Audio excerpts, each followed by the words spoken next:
अमरावतीच्या भातकुलीमध्ये शेतकऱ्यानं आत्महत्या केली। सावकारी जाचाला कंटाळून या शेतकऱ्यानं आपली जीवनयात्रा संपवली। सावकारानं जमिनीवर कब्जा केला आणि त्यामुळे शेतकऱ्यानं हे टोकाचं पाऊल उचललं।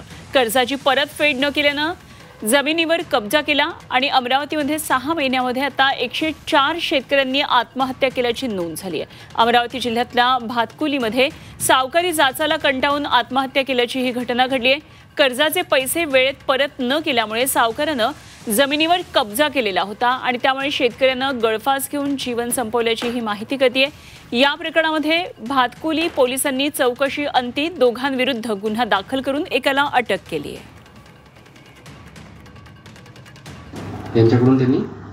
त्यांच्याकडून काही पैसे घेतले असतील आणि तो मग पैसे तगादा लावत गेला आणि याच्यावर इम्प्रेशन दडपण येत गेलं, त्यामुळे तो घबराटच्या मारानं त्याला असा पवित्र उचलायला लागला। त्याच दिवशी फोन आला 8 वाजता त्यांचा। हे बाहेर गेले, फोन आल्यावर तिकून आल्यावर दिवसभर घरीच होते, शिवा गाडी केली म्हणे असे सांगत होते मला।